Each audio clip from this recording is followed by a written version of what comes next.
Alright, ladies and gentlemen, I'm here on the show, and I'm here to do my 2025 NFL Draft first round recap. Just gonna get through this. So, Shedeur Sanders. Just two quarterbacks were taken, and one of them wasn't Shedeur Sanders. I mean, I'm kind of not shocked, with the reports coming out lately. That assistant coach, anonymous, said he had a bad interview, he's selfish. And he'll have to wait probably till round 2 to hear his name called. And then we had a mega trade with the Browns. And the Giants also made a move up to draft Jackson Dart. So, yeah, let's get into this here. Titans take Cam Ward. Cam Ward, I think, is a very good quarterback, and the Titans need a quarterback. I know Travis Hunter's a generational talent, but would you rather have Will Levis or Cam Ward? I would rather have Cam Ward at this point. So, I think Cam Ward's a really good pick. You could have waited till next year to take a quarterback, but do you really want to waste another year with Will Levis when you already know what you have? So, I would give this an A for the Tennessee Titans. Number 2, the Jaguars from the Cleveland Browns. This is the move the franchise had to make. Travis Hunter's a star on both sides of the ball. One of the best players in this draft. Jacksonville had to be bold, and it's a bold pick. I think it's a great move from both sides. The Browns traded down to number 5. And they got a good haul of draft picks, I thought. They got a next year first round pick. So I think it's a good haul of draft picks, in my opinion, for Jacksonville. It was a bold move, but I think it's a generational talent. People might be like with the Browns, oh, what the fuck, you trade down, pass them to Travis Hunter, but they got a good haul of draft picks, though. I think it's going to be on both sides. But I can see the argument why you'd say, oh, why they pass them generational talent, I get it. But yeah, an A+ move here by Jaguars. Actually, I'll give it an A. Not an A+, I'll give it an A. Bill Carter, an A+. They had to pass on quarterback to take the best pass rusher in the draft. Tommy! And now I had talent up front. Will Campbell, Patriots, I'll give it a solid B+. I don't know how good he'll be at left tackle. I see him as a star guard, but I get the pick. When you have a young quarterback, you have to have somebody to protect his blind side, and I think it's a good move. Number 5, Mason Graham's a solid pick here. I have really had him as a top 5 or 10 my mock.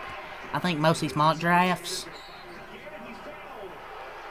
But the Cleveland's been looking to upgrade the inside for a long time. Graham will help that, but I'm not sure how dominant he can be because of his size.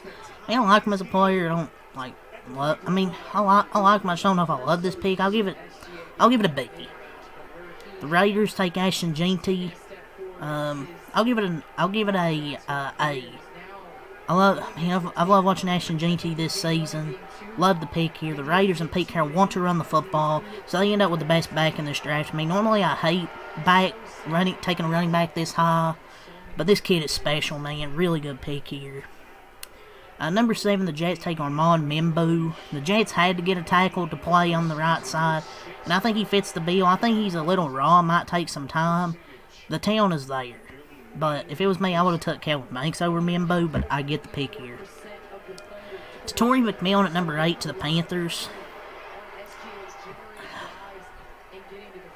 I think it's an okay pick. I don't love it, because I know Torrey McMillan's a good player, but they also have defensive needs. I thought Matthew Golden would have been a better option. McMillan doesn't run that well, which is always a concern.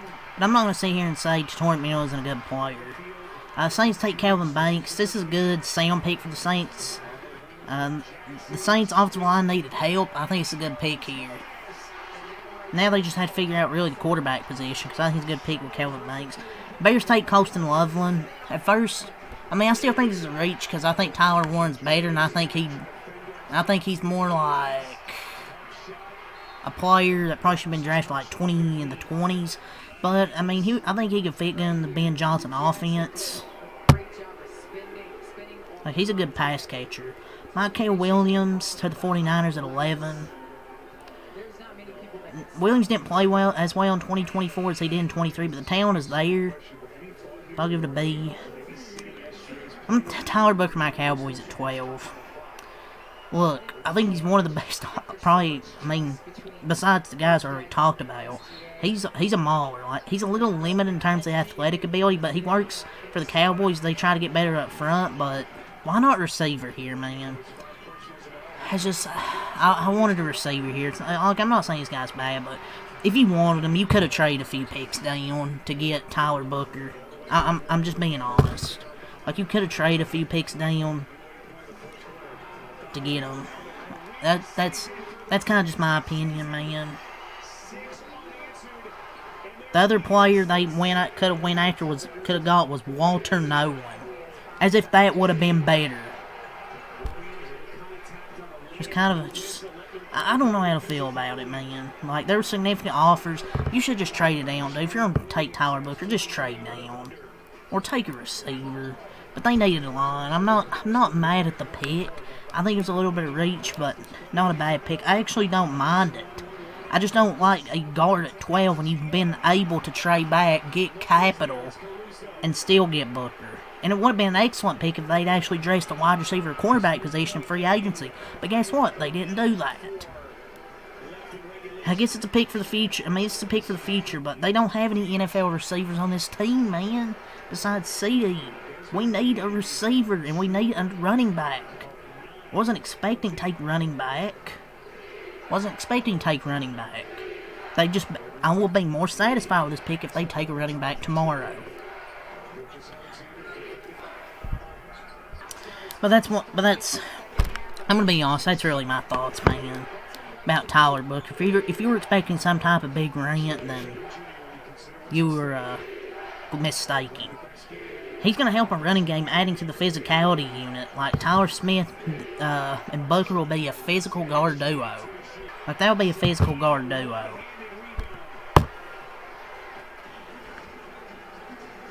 But I'm not going to tell you everything's going great in Dallas right now.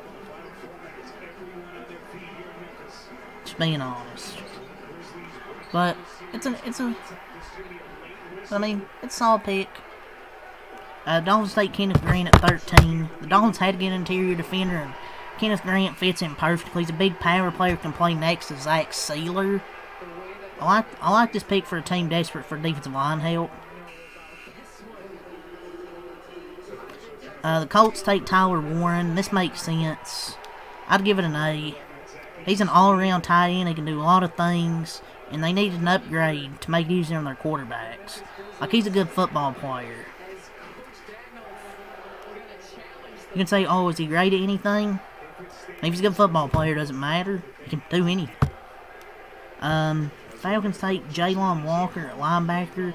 This is great value. This is great value in this spot. There were some injury concerns by teams about him, which might have made him slide, but I think he will upgrade a pass rush that desperately needs it.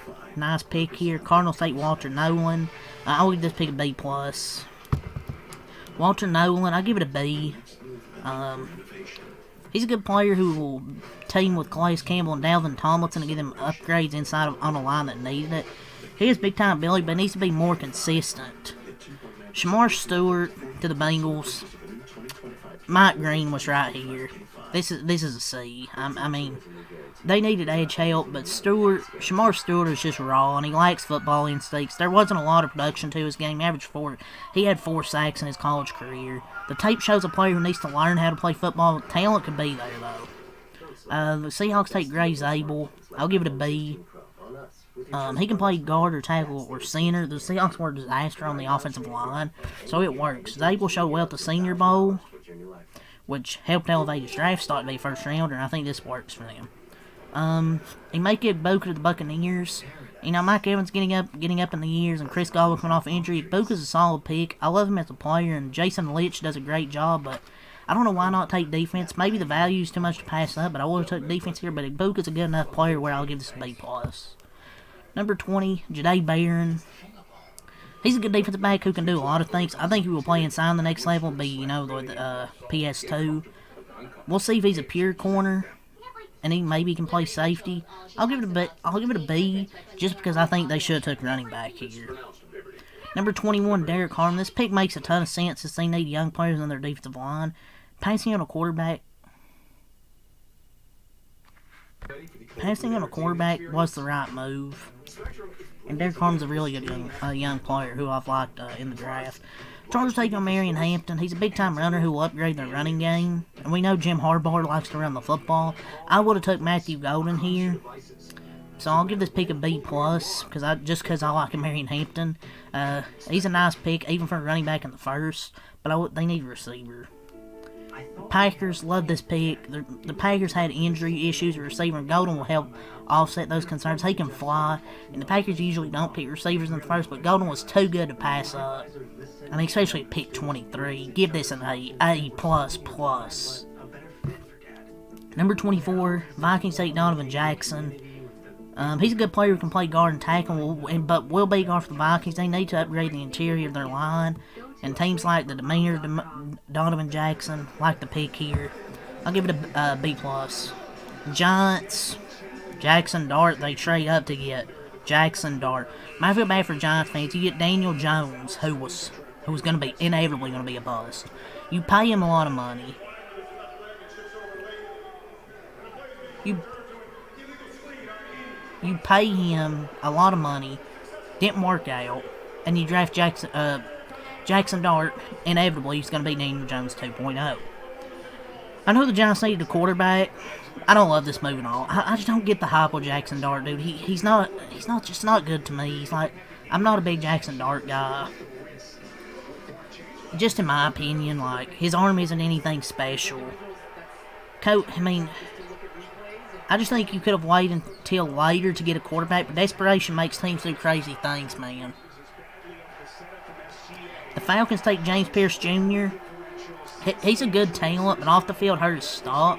But he's a really good pass rusher. I know but I'm going to give this a B. And the only reason I am is because they traded their 2026 first rounder away. Malachi Starks, very good player. This is a tough team to argue about when it comes to drafting safeties. I'm giving this an A. Tyleik Williams, I'll give it a C. Josh Connolly, I'll give it a B+. Maxwell Harrison, an A. I love this pick, man. They need an aggressive corner and immediate help. Jahad Campbell at 31 to the Eagles, and then those Chiefs. The Eagles trade up got Jahad Campbell, of course. And then those Chiefs take Josh Simmons. He's going to be freaking all-pro, man. He's the best tackle in his class when healthy. The Chiefs won't be forced rushing back from a torn patella, but he will be the left tackle of their future. Man, freaking love this pick here for those Chiefs. But yeah, that's the first round. Round 2 tomorrow. No Shedeur Sanders drafted, so rounds 2 and 3 tomorrow. So it's really all I say here. Leave a like, comment, subscribe for more. Until next time, I'm out. Peace.